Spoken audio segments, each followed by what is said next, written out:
Welcome to Psych for Psychology, a Nystrom & Associates podcast. Our host, Brett Cushing, is a licensed marriage and family therapist at Nystrom. Each week, he talks about all things mental health and therapy with guests, and you get a chance to dive into specific psychology topics that help promote personal development and wellness.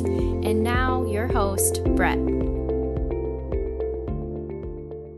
Hello and welcome to another edition of Psyched for Psychology. Today I want to begin by asking kind of a fun question. Maybe this is something you've thought of. If you could have any superpower, what would it be? Would it be super strength? Would it be the ability to fly? Would it be invisibility? I think of that movie, The Incredibles, and which would it be like the ability to stretch everywhere or, super speed? What would your superpower be? And why? Why would you want that? Isn't that interesting? It's kind of a fun party question that you could throw out and just have some fun interaction, get to know a little bit about ourselves. How about a superpower that you could utilize, a superpower that enables you to make anyone you want feel good about him or herself?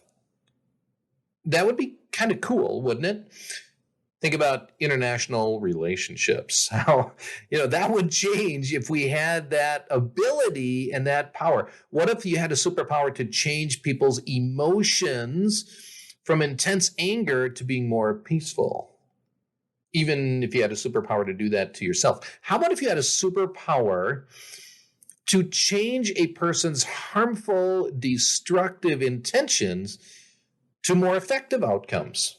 Well, today I'm going to be talking about a superpower to attain towards affecting that type of change in others and in yourself. Now, I know it sounds like I'm overselling this, and maybe I am a little bit, but I think there's a lot of truth to this, and there is a lot of ability to change others and to change ourselves with this one thing, what I think is a superpower, because I've used this in my life with others and myself, and I've seen the ability to do everything I was just talking about. So what is that superpower?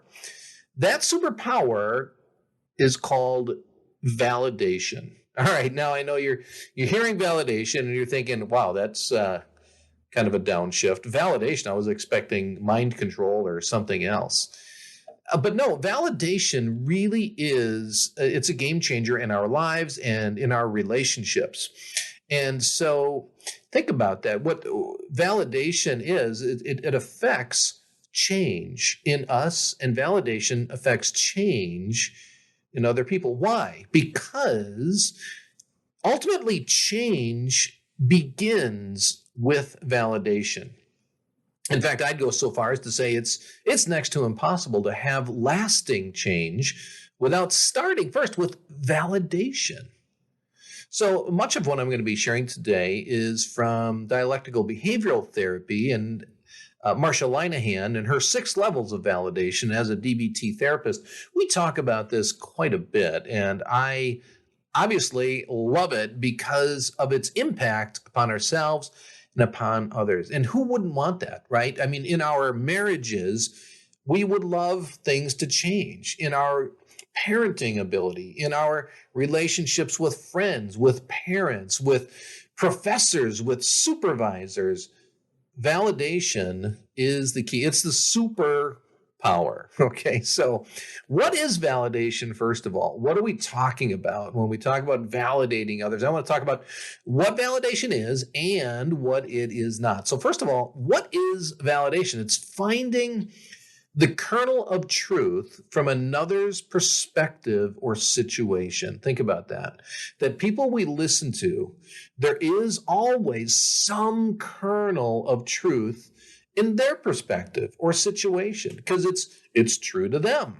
They're seeing things, they're perceiving things, they're experiencing things, and those experiences and perceptions are real to them. And that's truth to them. And that's what we're doing, is trying to find the kernel of truth for them. And really, we're not trying to focus on how much we might even disagree with them. We're trying to focus on that area we might actually agree, find some common ground. Imagine what our culture would be like today if we actually were doing more of this and finding that kernel of truth from another's perspective. So, for instance, if a person says on a more simplistic level, their arm hurts, my arm hurts. Now, I grew up with two older brothers whom I love dearly, and I might say, your arm or my arm hurts, stop that. And they'll be like, stop being a baby. You want to be a big boy, you got to deal with it, right? And so we kind of grew up with these invalidating kind of experiences. It actually made me a little bit tougher. But if a person says their arm hurts, I cannot feel it, and I can still affirm it. It's kind of like when the kid says to his parents, well, I don't want to walk to school, it's too cold. And the parent responds, too cold? Well, I'll tell you what too cold is. When I was a kid, I used to have to walk to school every day, and you know how the story goes. And so notice how invalidating that is when people hear our perspective, hear our experience, and then they one-up us, or they just diminish how we're feeling or minimizing it. And that's what a lot of us experience. And even though we can't feel and experience what other people are going through, we can still affirm it and thereby validate them. And when we're doing that, it's helpful. It's helpful for them. It's helpful in the relationship. So it's finding that kernel of truth in another's perspective, and it's communicating to another that his or her feelings, his or her perceptions, desires, urges are important. And they are credible. Now, think about that. Many of us have grown up where we've experienced people responding to our feelings, our perceptions, our urges and desires, and really not seeing them as important at all. And tragically, what happens when we grow up in environments like that on a more chronic basis, we tend to actually lose a sense of what our perceptions are, what my thoughts are, what my urges and desires are, because we've learned it's not that important. And then we defer always to what other people are thinking and feeling. And we become so attuned to that we are ignorant of our own. Again, this is really why validation is important. And validation also, it's a superpower. It really is a superpower. I can't tell you how many times I have used this in relationships, in parenting, with clients, and it really is a game changer. One time, I had a client who actually, I had a very good relationship with this person. We'll call him Steve, and he pulled a knife on me in session. He felt really invalidated. And I was a little bit taken aback. I was a little bit frustrated. I was a little bit hurt because I have been so committed to Steve, and he actually pulls a knife on me, and that was pretty upsetting to say the least. And I just listened to what was going on. I said, well, why are you so upset? I didn't tell him, you shouldn't be so upset. You shouldn't be doing that. I didn't should on him. I just listened. I tried to inquire, and he would say, nobody cares about me. Now, for me, that hurt too. And I could feel my anger go up, like, nobody cares about you. I'm here all the time, spending time with you and investing in you. And so I felt hurt and frustrated. And I had an urge to sort of invalidate that for him. And by challenging that and saying, nobody cares for you. It was such a gross overstatement. And yet it was real to him. So I just responded and said, okay, so it feels like nobody really cares. And as I just listened to him, I kept saying what I kept hearing him say, like, this is really very lonely for you, it seems. It sounds like you're feeling backed in a corner and nobody believes in you. And as I continued to do this, he would respond if I said, for instance, like, you really feel like nobody is standing with you right now. And eventually he said, yeah, it's exactly how I feel. And I said, okay, yeah, that must be really frustrating. And over time, he just put the knife up on kind of a ledge and I'm like, okay, cool. Let's just put that away. And I took the knife and we talked. And he said, why are you being so nice to me now? And I just asked him, really, Steve, when have I not been nice to you? But his emotional intensity had come down, so I could ask that question, and it wasn't invalidating for him.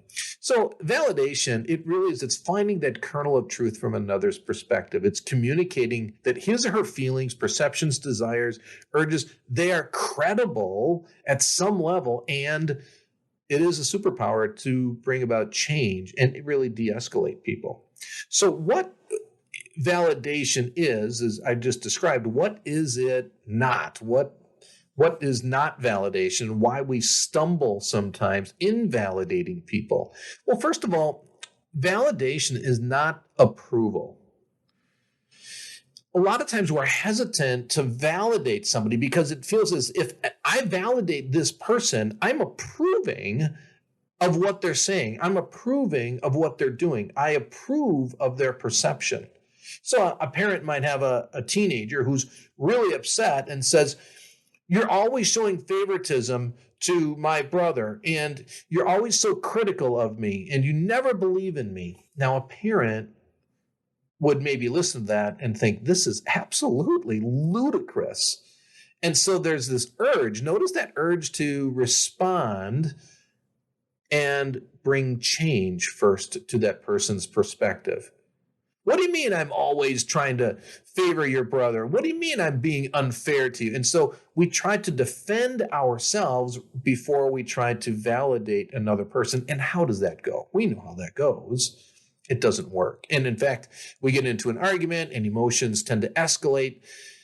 But we feel like I can't validate what this person is saying because it is so off base. We might hear that from a supervisor or from an employee, and we're maybe frustrated, and we quickly want to help the person see the error in their perception, in their experience, in their feelings. So notice that we do not have to approve of someone's perception. We don't even have to approve of their thoughts. We don't have to approve of their emotions to still validate them. We can still validate that, yeah, wow, okay, you're really upset. You totally disagree and you see it very differently. It doesn't mean I approve of what they're saying and what they're suggesting. It means that I'm saying to you, yeah, this is exactly what's going on for you. I think I understand that. I think I get that.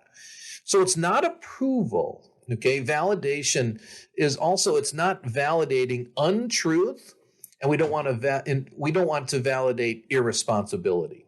So I have ADHD, and having ADHD, I really work on structuring my life in such a way so that I'm doing things in a routine, and which helps me with forgetfulness. Now, I could say to my wife, well, I'm sorry, I forgot to take the garbage cans out because I have ADHD. Now, she's not going to validate me being irresponsible by forgetting to take out the garbage cans, nor is she going to validate me for failing to take control of my life to better remember things. So it's not validating things that are untruth or irresponsibility, but she could validate that, yeah, it is hard with ADHD. It's extra hard to remember things. That is something that is truthful. So validation is not approval. Validation is truthful, though. And we're going to validate, in other words, what is really valid. And what's valid is what's truthful.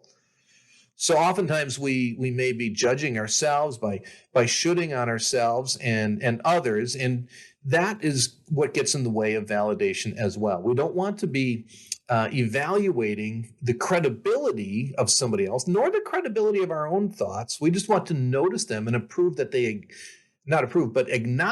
that they exist. In fact, that's another way to think about validation. Validation is acknowledging that I'm really upset with myself because I did this behavior for the umpteenth time.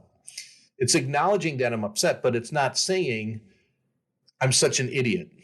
I'm so lazy. I am a terrible person. Okay. So that would be a judgment. So we want to steer away from that.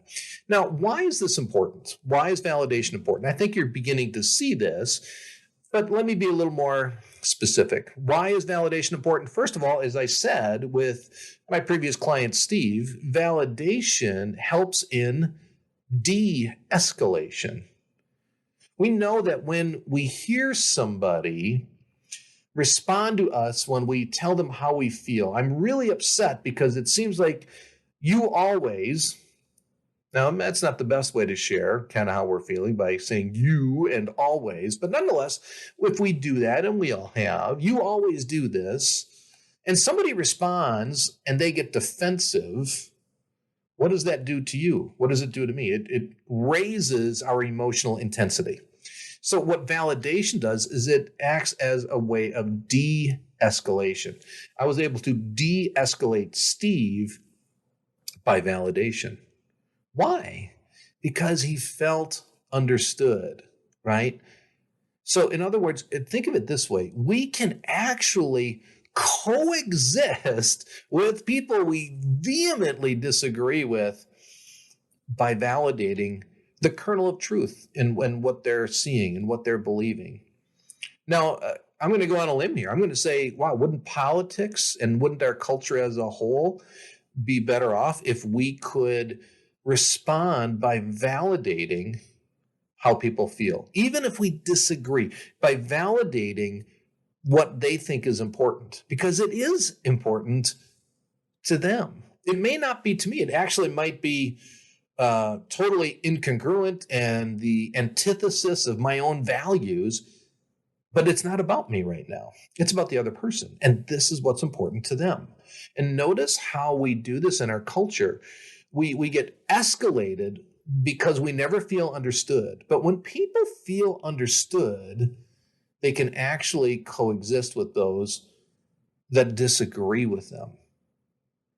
It's fascinating. So validation is super important to help us with de-escalation. A teenager, an employee comes, a boss tends to speak to us, and they give us this negative feedback that's not even accurate, and we can go off. Either externally, kind of go off, or internally, we are seething. And how do we do this to de-escalate the situation? In my experience within me or the situation with this person I'm interacting with? Through validation. And it brings their level of emotional intensity down, brings mine down as well. That's why this is so crucial in our culture today. What does validation also do? It brings about connection.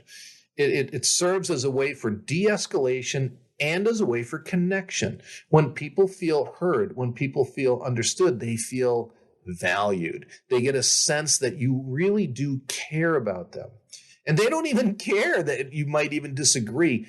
What they care about is that they feel and know you care about them. So de-escalation, connection, and transformation. This is why validation is so important. Transformation. We talk in dialectical behavioral therapy of having a balance. That's what the word dialectic means. To be dialectical is to be able to have a balance and hold together at the same time, even things that are seemingly simultaneously opposites. And it can seem like it's opposite, that I can validate you and disagree with you, and yet it can happen. And that's really where change happens. And in DBT, dialectical behavioral therapy, one of the main balances or dialectics we like to keep is validation or acceptance and change. The two go together. And we need to have a balance. However, what's crucial is that we always interact and we always begin our interactions with validation and acceptance before change. Why is that? Well, think about it. Most of our lives, in our interactions, in our relationships, our experience has been just the opposite. I need to change in order to be accepted or acceptable. And what does that do? That creates instability, insecurity in relationships, because how do I know when I've changed enough to be acceptable? And even if I have changed enough to be acceptable, now there's this new pressure to maintain that change in order to be validated and acceptable. So the pressure never ends. Whereas when we begin with validation and acceptance, and we begin there, that's actually what enables change to happen. In people who work or have had addictions in their life, we know that when we start to have this sense of shame about our behaviors, that is a sure path right back to going back to our substance again, right? It's a sure path to relapse. And so that, notice, when we begin with shame is about change. I should be better. I should be doing better. I should not be doing this. And that doesn't really result in change. But starting with validation not only leads to de-escalation and connection, it's the starting point for all transformation in our lives. So how do we validate? How do we go about being effective in validating? Because it might seem sort of intuitive for us. In fact, a lot of people actually do say, I'm actually pretty good at validating. And we're really not. I do this for a living, and I still have to keep working on it.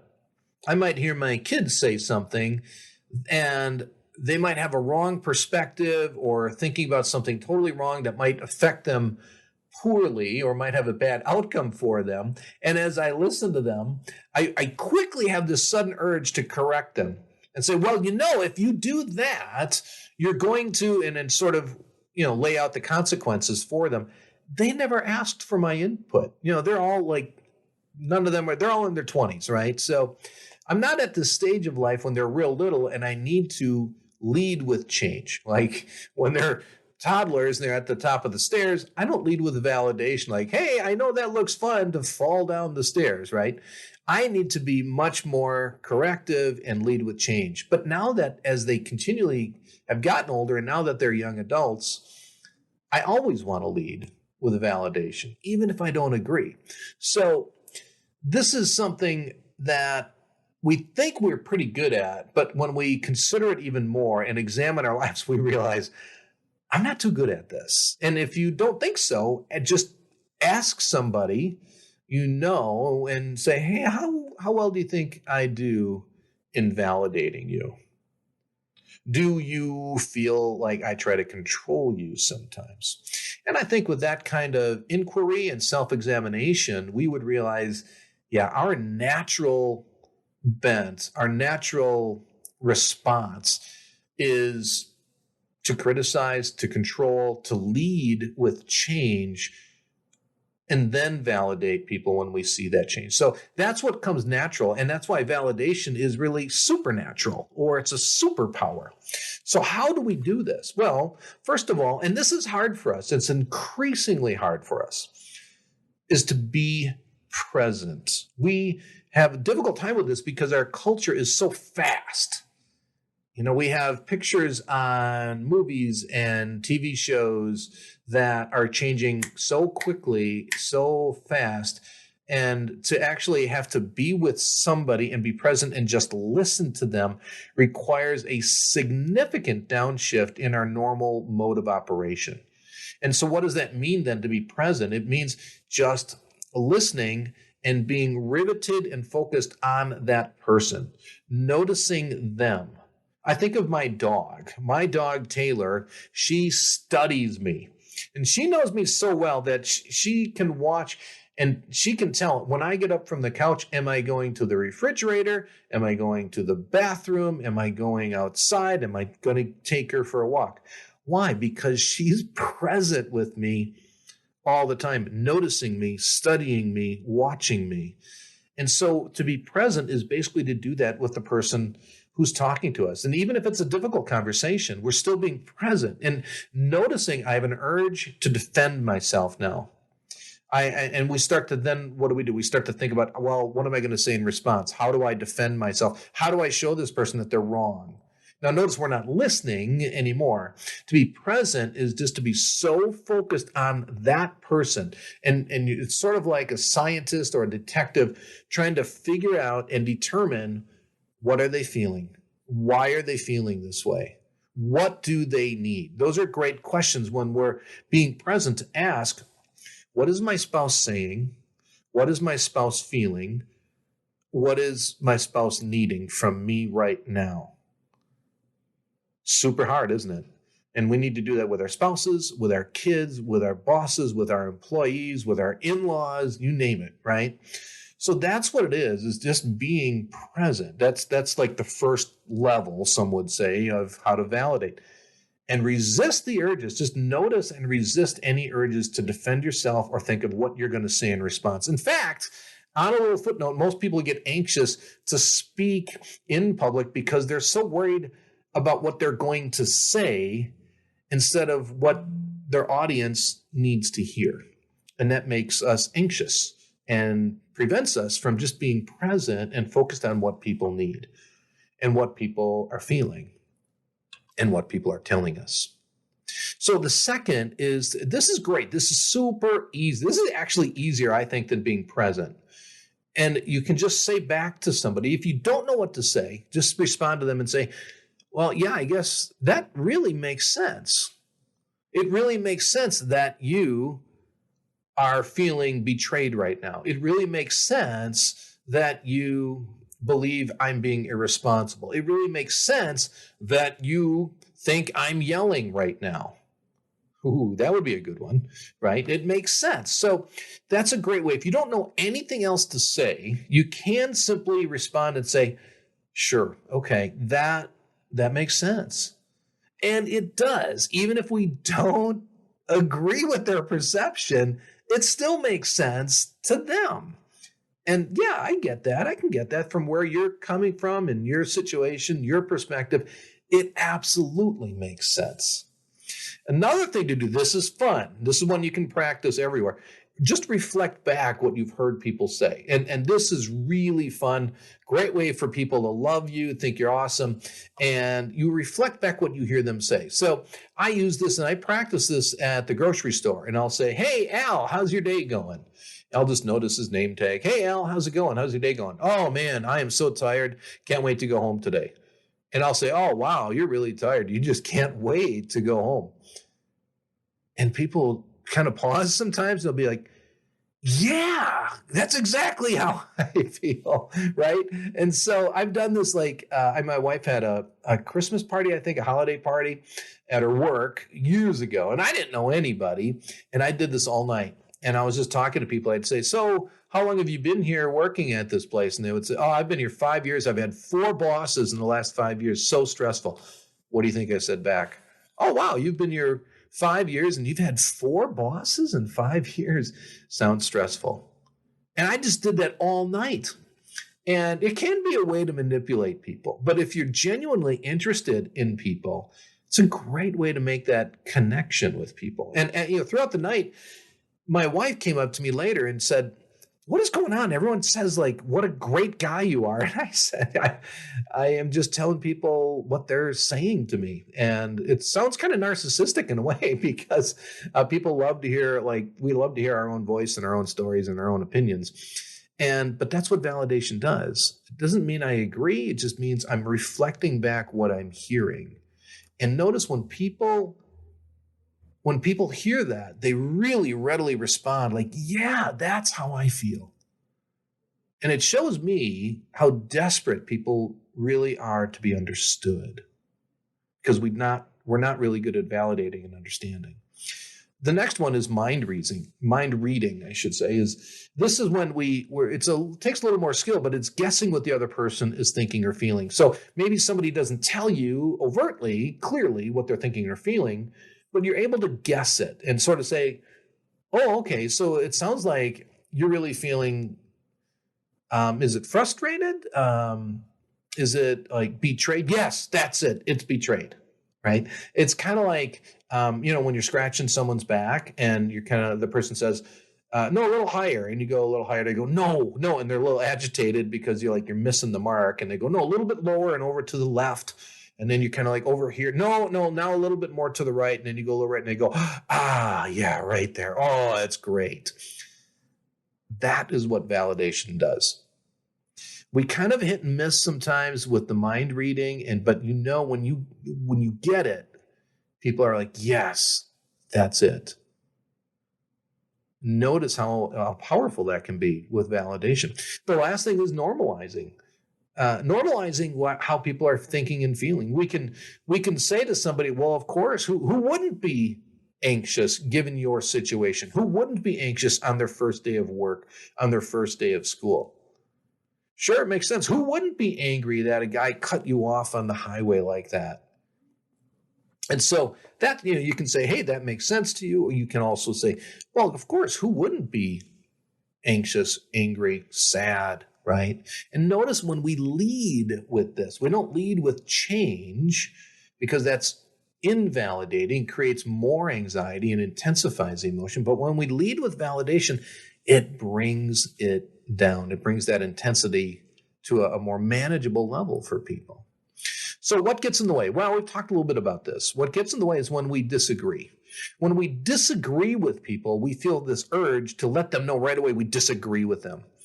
So it's okay. We can disagree with somebody and totally validate them. Let that sink in. We can disagree and still totally validate somebody. What also gets in the way is disapproving, like closely related to this. Validation is not approving. We feel like if we can validate that my kid wants to stay out till 3 a.m, if I validate that and say, yeah, it makes sense. Well, of course you'd want to stay out till 3 a.m. It feels like I'm approving of that. And notice we're not. So validation is not approval. But we can validate without approving. Like, yeah, it makes sense you want to stay out till 3 a.m. And we lead with that before changing. Then we say, and it's really hard for me because I don't know what's happening at 3 a.m. I just feel like it's unsafe or something like that. So it's not approving.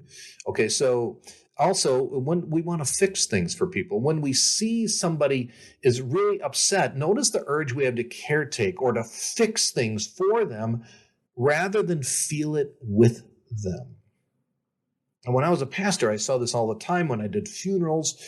People had a lot of intense, negative, difficult emotions, and people would sort of throw out these anecdotal phrases. Well, the person's in a better place or something like that. And they're trying to fix how the other person is feeling, which is far easier than feeling with that person what they're feeling and just being present with them. Notice when we say those kinds of things and we want to kind of caretake, that's a euphemistic way to say we're trying to control the other person rather than have compassion with the person. So those are the things that really get in the way. And lastly, let me just share, when do we use validation? Remember, I think it was Spider-Man. His uncle said to Peter Parker, hey, remember, with great power comes great responsibility. And so I would say with this great superpower, we have great responsibility. And I would say the responsibility we have is to use this all of the time. All of the time. I wish everybody had a little sticker kind of on packages that say fragile, handle with care.